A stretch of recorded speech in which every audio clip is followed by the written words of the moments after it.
Hello and welcome to Career Avenue, a show where we look at education, then look at career. Are there similarities? Are there differences? And does one influence the other? On today's episode, we'll be talking to Sarah Kerubo, who is the owner of Kerry Designs Africa. We'll be talking to her about her journey and how she went from business administration to airplane services and finally to fashion and design.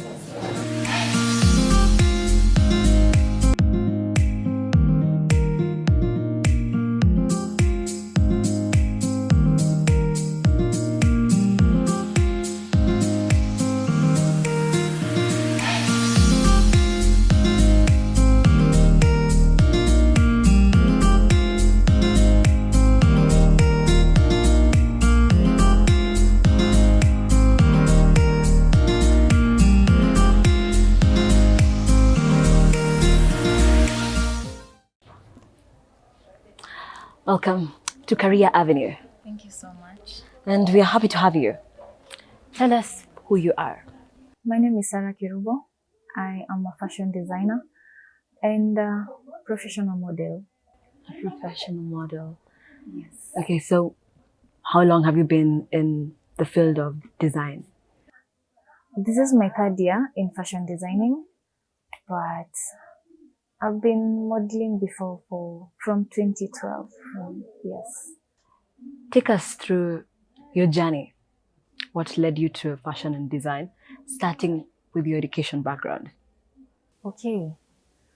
I went to school back in Kisii. I went to Eronge Adventist Boarding Primary School, where I studied up to class 8. And then I joined Nyabururu Girls, Form 1 that is.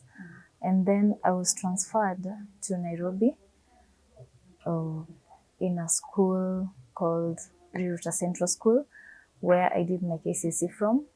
And then after that, I was immediately absorbed by a school.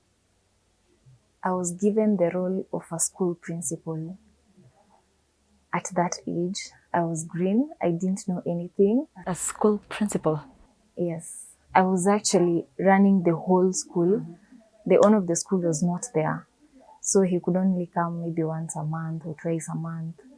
Yeah, so I was the one who was managing the school in all aspects. Around 18?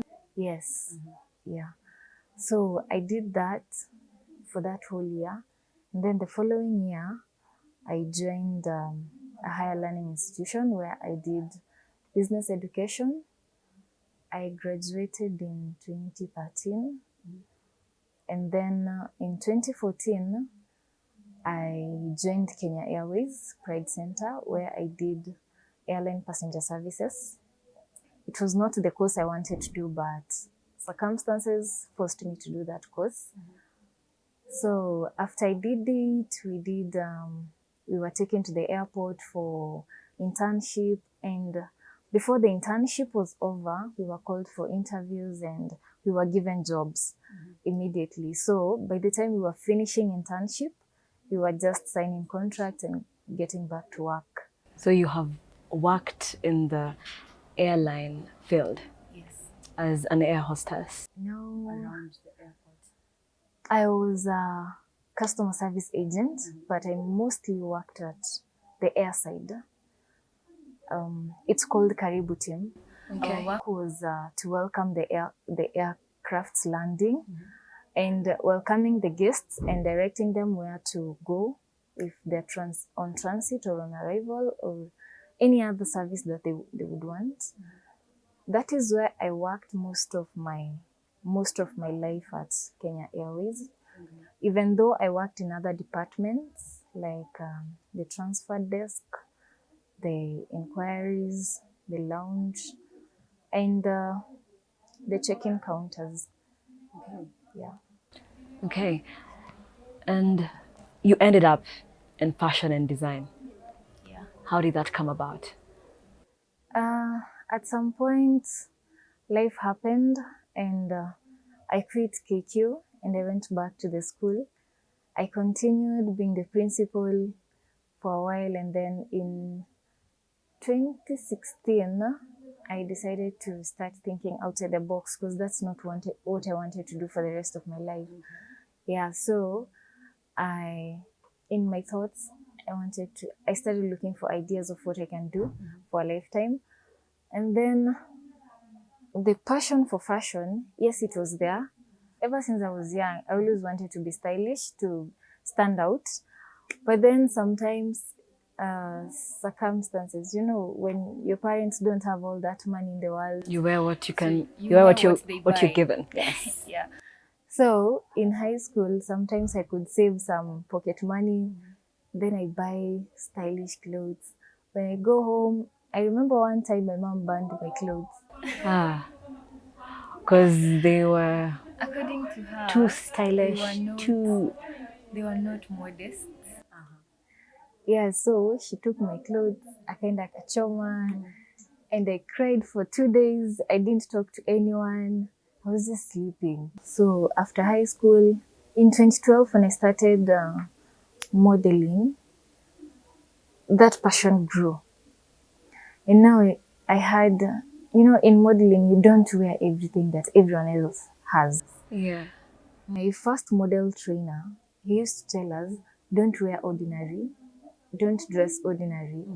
You need to stand out, make a statement of your own. I mean, you don't have to be grouped.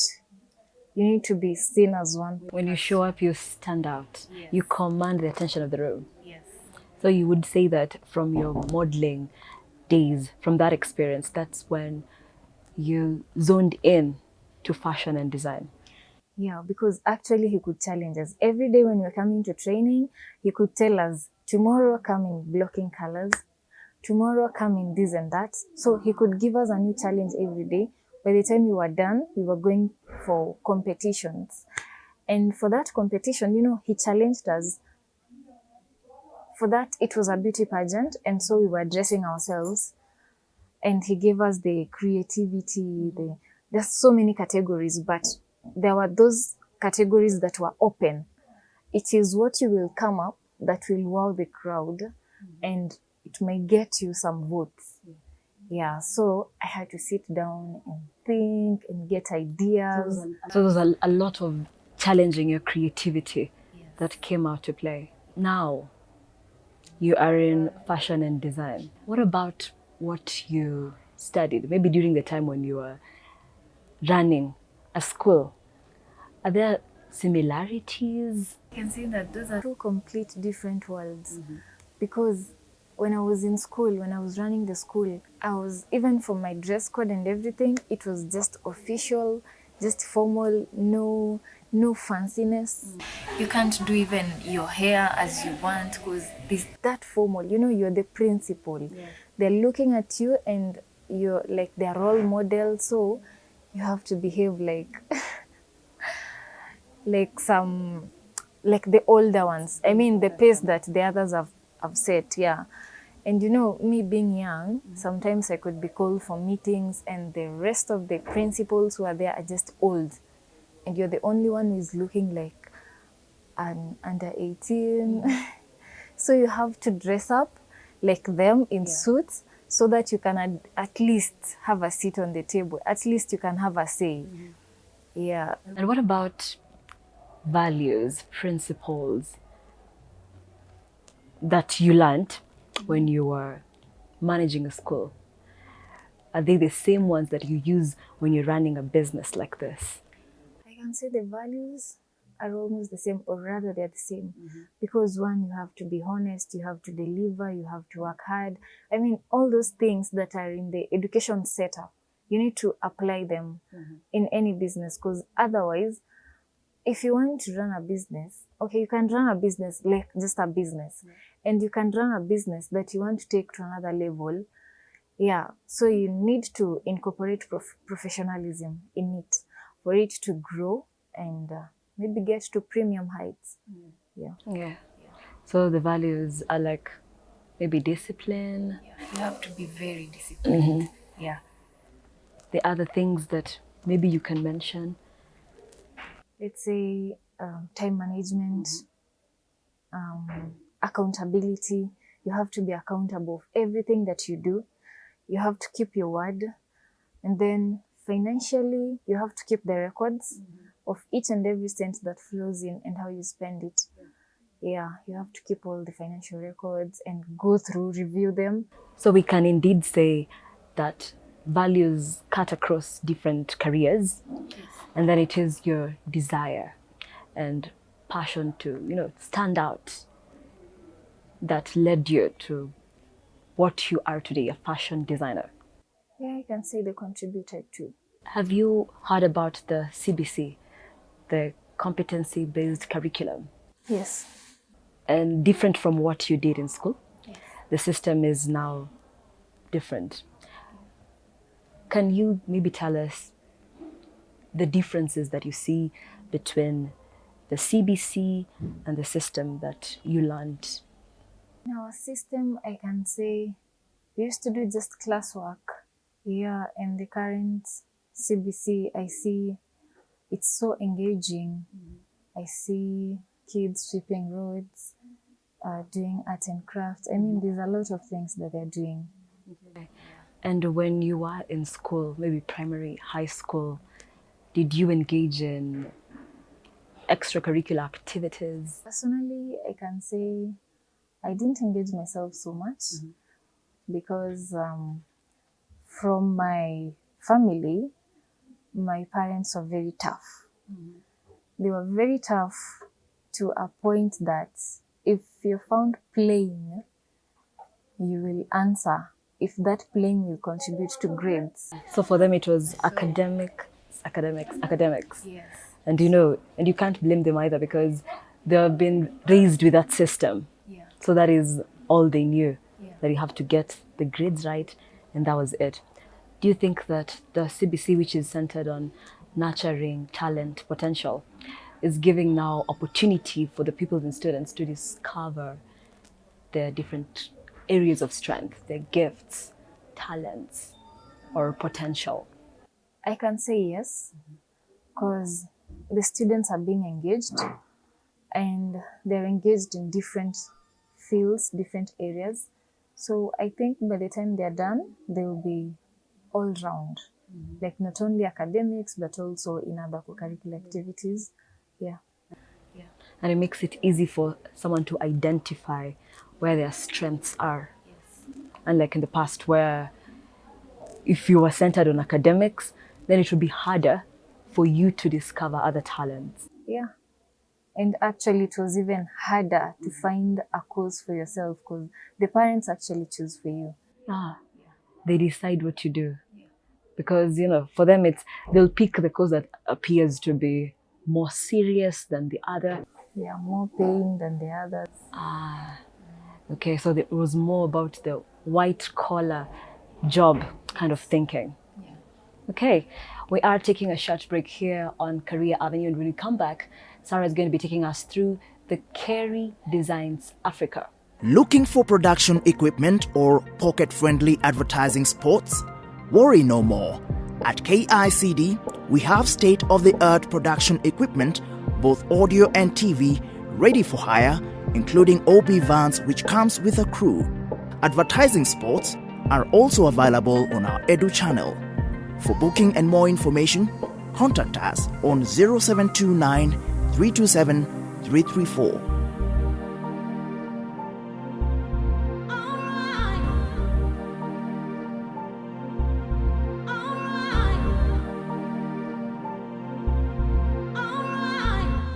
Welcome back to Career Avenue. Now we want to find out what Sarah, how she runs the business of fashion with the Kerry Design Africa. So you can tell us, how did these all begin? In the year 2016, or rather before, I used to get designs. I take them to a designer or even a local tailor, and they end up not giving me what I wanted. Or sometimes they can make you wait for up to 1 month and still you're not satisfied. You keep on pushing and pushing. And so I got frustrated, I got disappointed, and I decided, you know what, I'm going to do this by myself. I don't know how, but I will do it. So what was the first piece that you made? Late 2016, I went and bought a sewing machine. And then I went home, I bought fabrics. I didn't know what else is needed. So I think I bought a pair of scissors, chalks. I mean, I bought some few things which I thought they were all. And then I didn't know how to cut. At that time, you had no experience I had in no sewing of experience. clothes. So you went ahead and bought your sewing machine with hope that you're going to learn. Okay. You invested in a sewing machine. Okay. And how did that turn out? So at first I could maybe take a skirt and then I trace it. I trace on the fabric and then I cut. But then when I could finish sewing, it could not fit because I didn't know about seam allowances and all that. So for me, I was just cutting. Sometimes I could end up maybe adding a patch to the skirt or to the dress. But then I could not just add a patch, but I could add it stylishly so it could turn up a different design. And then with time, one day I just wanted to know how to do it. And then I had been given a project. There's a salon that was doing a magazine, and so they gave me a project of dressing the models for the magazine. And I didn't have an idea, but the producer insisted that I'm the one to do the project. So he could give me a design and tell me the model is plus size or petite. He couldn't give me measurements. He couldn't give me anything else. So it was upon me to sit down and think whose measurements I'm going to use. So I could just imagine and just cut and make it. And we used to do the shoots every Sunday. So every Sunday I had different models, different sizes, different outfits. And sometimes they could be big, sometimes they could be small, but mostly they used to be bigger. So I could stitch them with the hands just when they're wearing. Oh, you stitch it on the body? On the body. Okay. Yeah, just to fit them. And then by the time I was done with the project, I was confident. And so I decided to continue now designing my clothes and posting them on social media. With time, I started getting orders. And just from nowhere, I decided to Google one day how to cut. Okay. And what about the stitching? You made these models look good on the runway. Yes. How did you know how to put the material on the machine? Yes. When I was buying the machine, I acted like it wasn't mine. Like, I'm just buying, I've been sent to buy, but I needed to know how to. So I told them, can you show me how it's operating so that when I deliver, the owner doesn't find a fault and then blames me. So I was shown everything. But you're just learning Yes. from right there. Yes. So I was shown everything, the threads, how to thread the machine, how to wind the bobbin, everything about the machine, each and every part. I was shown practicals, and sometimes when I go home and I forget, I could come back and say, the owner said there's a complication. And so can you show me so that when I get home, I explain to her. So all these were moves or steps of learning how to stitch. Yes. You can see that you're a fast learner. Yeah, because just by being shown how to put a thread and how to fold the material, and now you're here. So the designs that you have in here, maybe we can look at this. So what does it take to come up with this item? Let me talk about me. Yes. What I do when I see some fabric and I fall in love with it, I buy it. And then later I will come up with designs just from my mind. It doesn't have to be something that has been seen before. It can be weird, but then I know when this dress will be worn, it will be very nice. Yeah. So the material inspires me much. But then for this one, I wanted to do a white collection with a touch of kente. So there are several of these white pieces which have this kitenge on different parts. And this kente is a design from West Africa. Yes. Okay, and then the inspiration. There's a lot of designs that are in the market. Yes. A lot of things have been done. Yeah. So how do you challenge yourself? That creative aspect. How do you manage to come up with new designs in the market? I can say, you see, let me even use the dress that you're wearing. This dress, I just bought the fabric. I saw the fabric, I fell in love with it, I bought it. And then I sat down and I felt if I do this on the lower part, it's common. It will turn out to be common.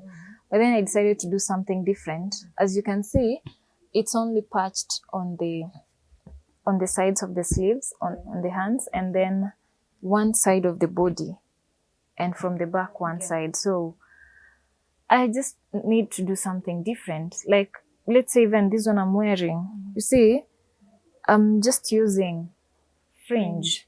Yeah. I just come up with something. Yeah, just from my mind. Okay, so it's just whatever, whatever tickles your fancy. Yes. And we can talk about another dress. Yeah.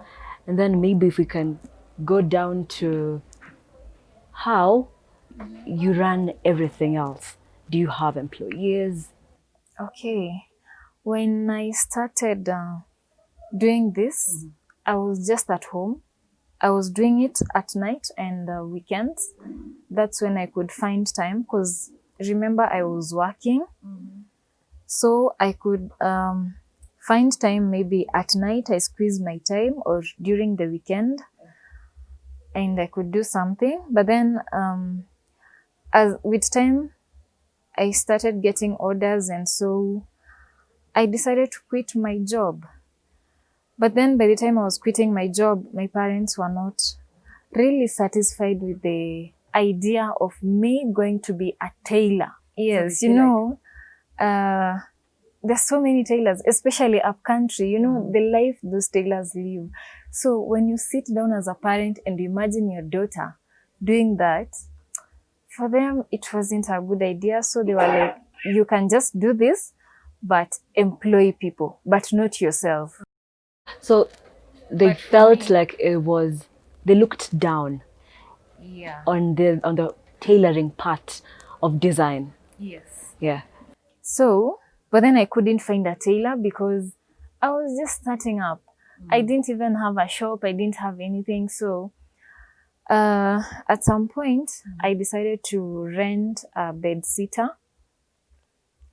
So that bed sitter, I partitioned it, and then I decided to work from there. So you moved out of home Yes. after the business started giving you a little money? Yes. Mm-hmm. Because I wanted my money. You wanted your independence. I wanted to be independent on myself. So I decided to move out. I didn't tell them. They just woke up one morning and they didn't find me. So Wow. That was quite the rushed decision. yeah, I took my time, but then it's just that sometimes I don't like telling people my plans. So after I finalized my things, later with time, I told them where I stay, what I do. And my parents decided to support my business. Okay. Because they saw now there's no point. We can't discourage her anymore. She's an adult, she can make up her mind. Yeah. And what about the challenges that are in this fashion business? So far, I can say, personally, I've been growing. From a bed sitter, I moved to a one bedroom, and then I moved to town to a smaller shop at Imenti House. And then the shop was like a third of this, but the rent was almost what I pay for this.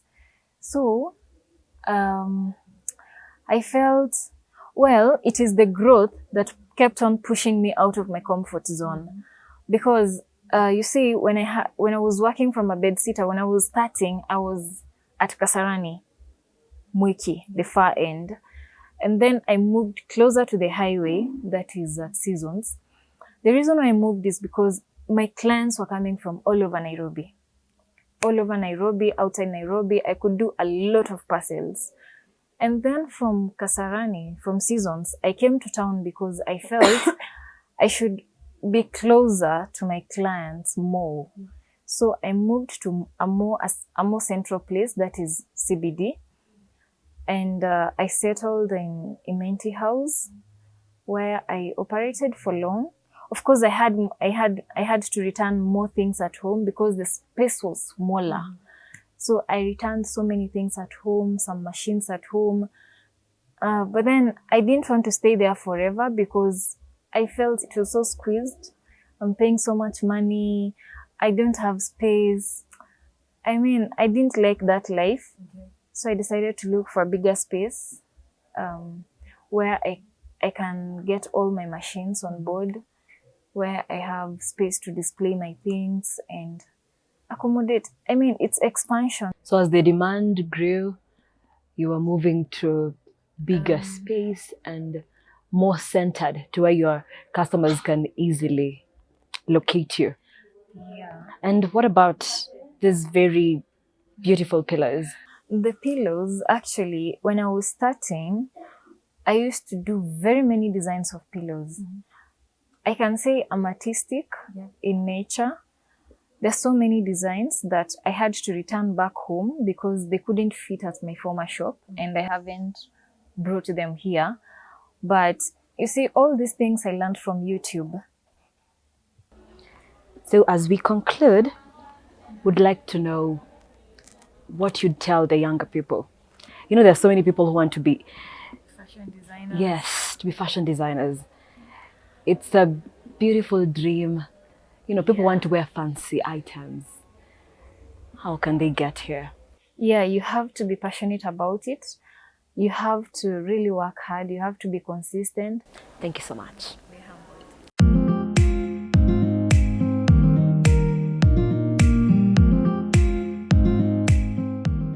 That has been the story of Sarah Kerubo, telling us how the different experiences in her life have led her to starting this fashion business. I have been your host, Nancy Nalima. Thank you so much for watching.